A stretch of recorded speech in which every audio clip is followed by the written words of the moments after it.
The Zarkethians considered themselves enlightened. Their society, built on conquest and curation, displayed the galaxy's most unique species in carefully maintained habitats. To them, humans were not dangerous, only curious anomalies, primitive yet charming, emotional yet simple. So when Zero, a mid-tier xenobiologist, was granted a live human as a status gift, the creature was classified as nothing more than a high-maintenance companion. Her name was Kara. She was clean, fed, and housed in comfort. There was no containment beyond suggestion. After all, the humans never ran. Where would they go? Zero's colleagues often commented on Kara's calm demeanor and how well she responded to instructions. They really are trainable, one of them had said, watching as Kara responded to a gesture by fetching a data pad. The gesture was more a command than a question. The act was interpreted as docility, not understanding. But it wasn't Kara that perplexed the others most. It was her companion, an animal, a quadruped that accompanied her everywhere. Rusty. Filthy name. Filthy creature, they said. Short, wiry fur. Eyes like a dull planet's dusk. Not beautiful, not fierce. Just ordinary. They assumed it was something Kara had grown attached to out of species nostalgia. Zarkethians indulged it, let the animal remain. Environmental enrichment, they called it, like letting a bird keep a feather. What they failed to notice, or chose not to, was how Rusty never blinked when they walked by. He observed. Not just passively, but with awareness. When food was delivered, he watched their gait, noted who flinched around his low growl, and stored it. Rusty obeyed only Kara. He came when she made a soft click with her tongue. He sat with eyes trained forward when she murmured to him under her breath. He never barked. Never whimpered. He simply waited. And when Kara was near, he always positioned himself between her and any opening. Zero once laughed about it. Look at that beast, he said. Guards her like she's the alpha. Pathetic, really. The creature didn't respond to ridicule. It didn't need to. The aliens couldn't hear Kara when she whispered to Rusty. The private exchanges were lost beneath ambient noise, dismissed as babble. But there was something in the tone, something ancient, shaped by 10,000 years of coevolution. Her voice didn't command. It reassured, instructed, calibrated. Other humans in the compound seemed dull in comparison. Listless. Blank. But those who interacted with Kara subtly shifted, posture, attention, eye contact. It wasn't loud. It wasn't fast. But it was deliberate. Nobody noticed. The moment Kara arrived months ago, she had memorized the guard patterns, the shift schedules, the limitations of alien security. They hadn't even tried to erase Earth's language from her. They considered it quaint. A preserved feature of the pet. She pretended not to understand Zarkethian outside of a few basic orders. This gave her cover. They spoke around her, not to her. She listened. Rusty listened more. Kara did not resist her situation. She let them believe she was content. She sat when asked, smiled sometimes, even played the instruments they gave her, strange alien tones forced through human lungs. She kept them entertained. Never threatening. Never demanding. But every day, she trained Rusty. They thought the games were harmless, fetch, follow, sit. But the pads she used were timed. The turns mapped. The obstacles placed. Rusty's reward wasn't food, it was a gesture, a touch, a word. They didn't recognize that the dog wasn't being entertained. He was rehearsing. And through it all, Karen never cried, never asked questions. But she watched the younger Zarkethians in training, studied their tech with quiet hunger. She learned without permission, absorbed everything from posture to tone. They considered her less intelligent for her silence. They mistook stillness for simplicity. Rusty, meanwhile, learned thresholds, when sensors activated, how they reset, what they ignored. He paced himself like a predator, not the kind that lunges, but the kind that waits for the silence after the footsteps. And yet the aliens kept laughing. About the softness of humans. About their emotions. They mourned, one said. Even animals. Ridiculous. Inefficient.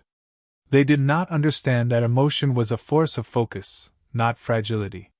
That the bond between Kara and Rusty was not sentiment, it was the anchor. The day Varn arrived, Rusty sat motionless at Kara's feet. Not curled or resting, upright, alert. He didn't growl. He didn't need to. The aliens hadn't yet made their first mistake. But it was coming. Supervisor Varn arrived with no interest in the existing systems. He saw the human enclosures as inefficient relics of a previous administration. Where others viewed humans as interesting oddities, he saw wasted space and unearned sentimentality. To him, humans were a failed acquisition, unprofitable, unproductive, and undeserving of resources. He reviewed Kara's file. Emotionally responsive. Shows loyalty. Companion bond with primitive animal species. High novelty, low utility. He dismissed the report and scheduled a recalibration cycle. That meant forced separation, behavioral shocks, and reduced autonomy.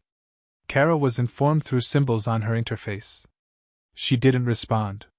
Varn took her silence as compliance. It wasn't. Rusty sensed the change instantly. He didn't bark or snarl. He simply began shadowing Kara more closely, steps perfectly in sync with hers, gaze fixed ahead, shoulders tense. When Varn entered the habitat for the first time, Rusty placed himself directly between him and Kara. Varn's amusement was short-lived. "Remove the beast," he ordered. The handlers hesitated. Protocol allowed the human to retain certain habitat-specific items, and Rusty, technically, was classified as such. They attempted to lure him with a nutrient pellet. He didn't move. Kara knelt beside him, touched his shoulder once, and he sat down. But the message was clear: separation would not be simple. Varn authorized an override. The following day, Rusty was taken under sedation. Kara watched from behind reinforced glass as he was dragged away. No resistance, no sound. She didn't react, not visibly. She just turned, walked to the corner of her enclosure, and sat. She refused food for the next cycle. The aliens took this as emotional breakdown. "They're pack-driven," Varn remarked. "Sever the bond and they realign." Predictable biology. In the control chamber, Rusty was held in a sterile observation box. No sounds, no smells, no line of sight to Kara.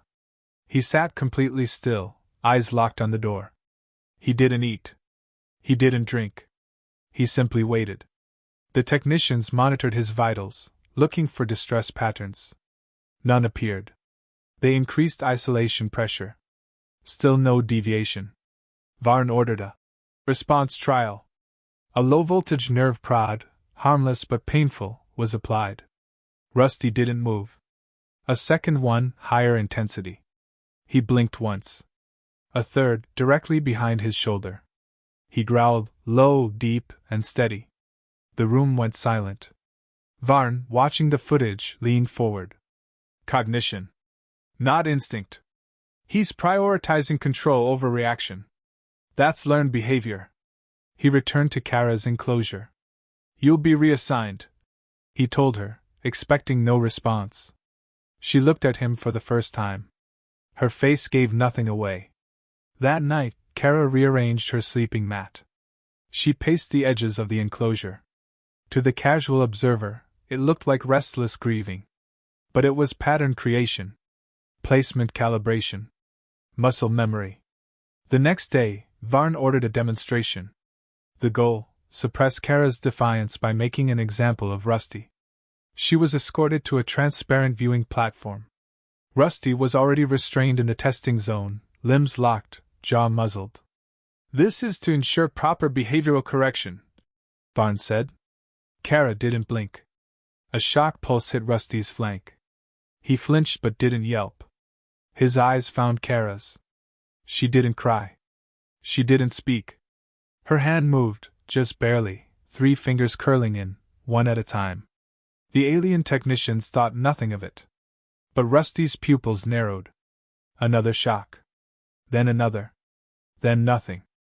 Rusty went limp. The heart rate monitor flatlined. A moment passed. Then a twitch. His jaw flexed. The monitor reactivated. Pulse steady? He wasn't unconscious. He was conserving energy. Note the subject's resistance threshold, Varn said. Prepare for behavioral termination. Kara exhaled slowly. The Zarkethians laughed. Emotionally fragile, one remarked. She'll adapt. Or she won't. Rusty, back in his holding cell, lay on his side. Not asleep, calculating. Each shock had come from a different angle. Each left a pattern. He mapped it mentally. Outside his cell, security routines ran on fixed intervals. No visual sensors in the blind corners. Temperature vents created audible distortions, camouflage for movement. In the hours that followed, Kara resumed eating. Not much. Just enough. She began humming again. Soft tones, no melody. Varn marked it as progress. A sign of reattachment to environment. What he didn't note was that the pattern was mathematical. Each note timed. Each pause a count. A rhythm Rusty had been trained to follow. No one noticed the change in his breathing when he heard it. Kara stopped speaking entirely. Not just to the handlers, she stopped all unnecessary movement, conserving energy, blinking less, narrowing her gestures. It wasn't grief. It was restraint. Her behavior shifted from passive to deliberate. Varn misread the silence as regression. He logged her as compliant, docile, psychologically neutralized. She was removed from the high-risk category. She began cleaning obsessively. At first glance, it resembled stress response. In reality, it was spatial mapping. Each sweep of her hand traced angles, each fold of her blanket marked territory. Her environment became a blueprint, mapped in muscle memory. Each object's weight, edge, and potential as a tool was calculated and stored. Rusty mirrored the same control. Within his sterile enclosure, he paced. Not randomly, he measured. He walked the same paths, 4 lengths to the wall, a pivot, 3 lengths to the vent. His nails scraped in code, 3 clicks, pause, 2 clicks. A rhythm only Kara recognized. It wasn't noise. It was alignment. They hadn't spoken in cycles. They didn't need to. The bond they shared didn't require direct communication. Rusty followed the tone of the air pressure. Kara listened for the shifts in echo bounce. They were synchronized through absence. No cries, no signals, only structure. Kara began subtly manipulating her handlers. She requested certain nutrient packs, showing preference for a high-protein variant. It was granted, under the assumption she was developing new dietary needs. But she wasn't consuming all of it. She was drying part of the mix, packing it into her bedding. Protein powder, when compressed, became fuel. The Zarkethians didn't check. They never did. Rusty began faking fatigue. He moved slower, stumbled slightly, even whined once, his only vocalization since capture. The handlers recorded possible immune suppression. Varn ordered decreased surveillance. He didn't consider him a threat. The beast is failing, he logged. They always deteriorate when their bond is broken. What he failed to realize was that the bond hadn't broken. It had simply moved underground.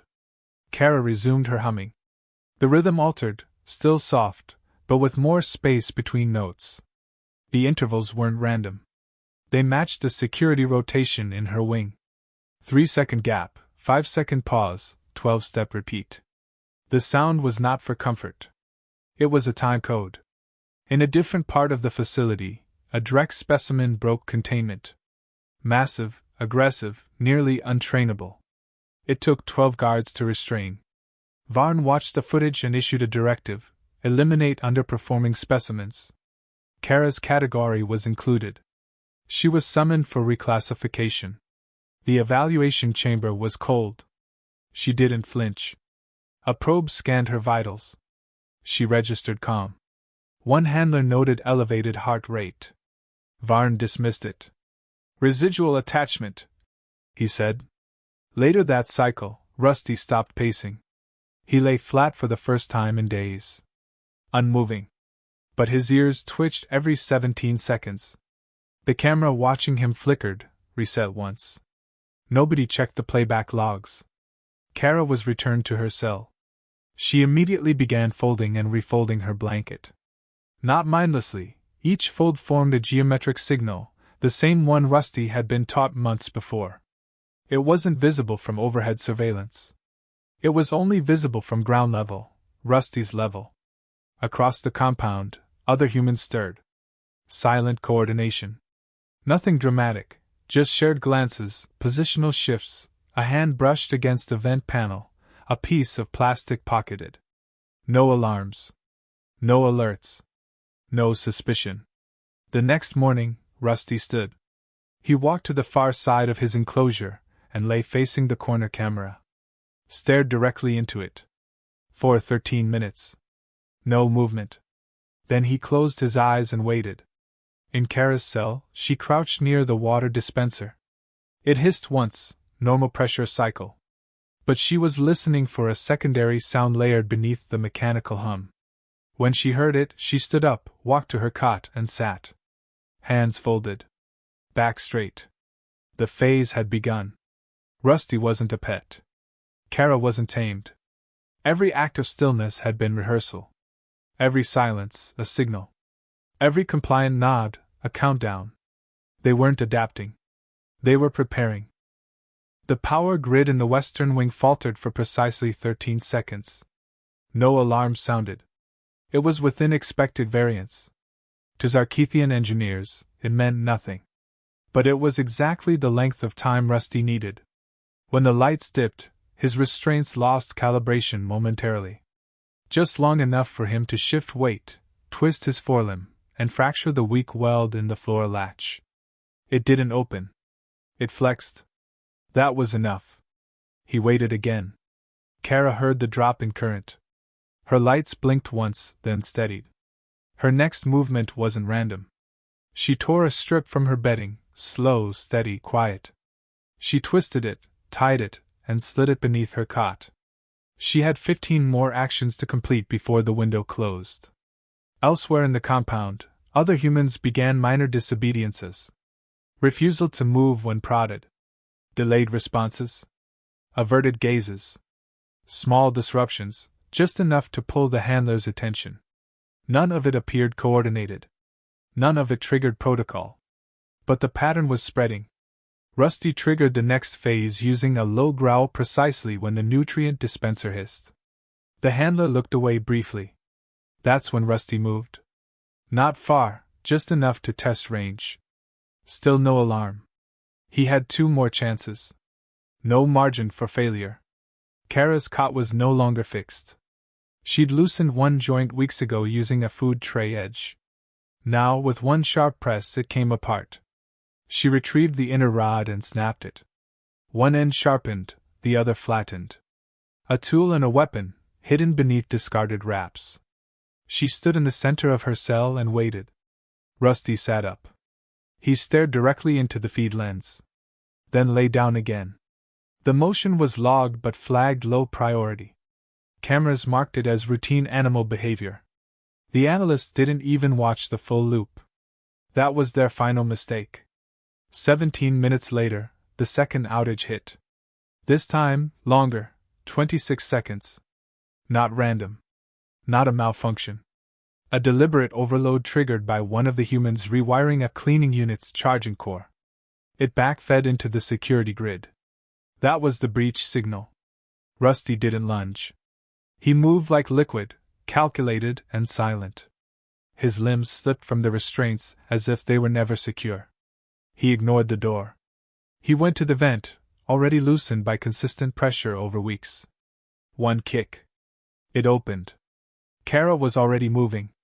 Her cot frame acted as leverage, pressing into the floor's seam. Beneath it, a grate popped loose. She slid in without hesitation. Crawling wasn't difficult. She had mapped it all in her mind, every turn, every vertical shaft, every weak weld in the ventilation route. Elsewhere, 4 other humans moved simultaneously. Each to a node. Each to a system they had been allowed to touch under the assumption they were too primitive to understand it. They understood enough. Rusty reached the rendezvous point first. He waited. When Kara emerged, she didn't look at him. She pressed her forehead gently to his, once. That was enough. Together they moved. No words. No signals. Only movement. 2 guards blocked the next corridor. Kara didn't hesitate. She let Rusty go first. He didn't bark. He accelerated from 0 to full speed in half a second, low to the floor, untrackable. The first guard fell before he could lift his weapon. The second turned in time to see Kara's sharpened rod strike his throat. No killing. Just silence. They stepped over the bodies without pause. Time was limited. Systems would reroute power soon. On the far side of the wing, a blast door locked down. Kara didn't slow. She sprinted toward the control junction, Rusty at her side. She flipped the rod, drove the flat end into the panel casing, cracked the shell, and yanked the interface core free. Sparks, no siren. Door opened. The final phase wasn't about escape. That came later. First was disruption. Each human had a role. Each route had been timed. They hit water regulators, oxygen balancers, data hubs. Not to destroy, but to overwrite, to seed confusion, to sever command cohesion. By the time the central command noticed the patterns, it was too late. The facility wasn't under siege. It was already compromised. From the inside. Varn arrived to chaos. Emergency lights painted every corridor in red. Command interfaces cycled between errors and static. The internal AI stuttered incomplete diagnostics. Varn demanded immediate status reports, but none came fast enough. The internal comms looped useless warnings. Subsystems had been compromised, not through brute force, but by precise, selective sabotage, every point of failure pre-mapped and triggered in a cascade. He initiated lockdown. The order failed. A secondary protocol responded, one unfamiliar to the system. Someone had created a parallel override layer. Human code, buried beneath redundant Zarkithian architecture. Designed not to erase data, but to redirect access. Doors opened when they should have sealed. Surveillance pivoted away from breaches. Every automated defense followed false flags. By the time Varn physically reached the central hub, half his staff had abandoned posts. Not from fear, confusion. Their instruments gave conflicting data. Threat assessments looped conflicting identities, registering humans as cleared personnel. Rusty's biometric ID had been spoofed into the system. Cameras showed him in 3 places at once. The handlers who'd once paraded humans around as passive curiosities now scrambled to contain them. They couldn't. The humans weren't attacking in waves. They struck and vanished. One moment in plain sight, the next already gone. Lights died, doors refused to close, terminals played silent footage of what was already over. Kara reached the observation deck. Alone. She entered without resistance. The alien on watch reached for the alarm. Her makeshift blade stopped just shy of his neck. She didn't kill him. She forced him to watch. One by one, every monitor flipped to show breach containment zones. Then dead silence. She dropped the blade at his feet, turned, and left. Outside, in the loading bay, Rusty waited. Not pacing. Not tense. Still. Eyes locked on the corridor Kara would emerge from. When she did, no sound passed between them. They simply moved. Side by side, they crossed the final checkpoint. The outer perimeter door unlocked without resistance. Kara had reprogrammed its verification protocol 3 cycles ago. The Zarkithians never noticed. Beyond the walls lay terrain once unfamiliar. The aliens had terraformed sections to mimic Earth conditions, as enrichment zones. That choice now worked against them. The environment favored human instincts. Trees. Shadow. Cover. Escape routes built as comfort now served as exfiltration corridors. No pursuit followed immediately. The aliens hadn't accepted what had happened. They believed it an internal failure. A temporary lapse. That illusion bought the humans hours. By dawn, 7 enclosures had emptied. Not violently, surgically. Each team of humans had coordinated with the others. Not one group took the same route. No trail was left. Every removed item had been deliberate. Nothing remained that could track them. Zarkethian response teams mobilized too late. Protocols required authorization. Varn issued none. His command privileges had been revoked. By the time he regained partial access, the human registry had been wiped. No names, no species tags, no containment codes. Just one phrase, looped silently across every screen. "We were never your pets." In the forest surrounding the compound, humans regrouped. Not loudly. Not carelessly. They buried the trail behind them. Kara and Rusty kept moving. No camp. No rest. Not yet. Freedom was only the first layer. They knew retaliation would come. Kara didn't fear it. She welcomed it. Not from vengeance, but from certainty. The moment they struck back, the truth would spread. Other facilities. Other species. Other captors. The illusion of control would fracture. Rusty kept close. Every noise he scanned, every movement he measured. He had learned the shape of silence and the intent behind stillness. Nothing approached without his knowing. They didn't need an army. They needed memory. Evidence. The story would carry farther than any fight could reach. And the Zarkethians, so sure of their superiority, so confident in domination, had overlooked the one principle humans had never abandoned. You don't threaten the pack. You don't harm the one they love. And you never, under any circumstances, corner something that has nothing left to lose.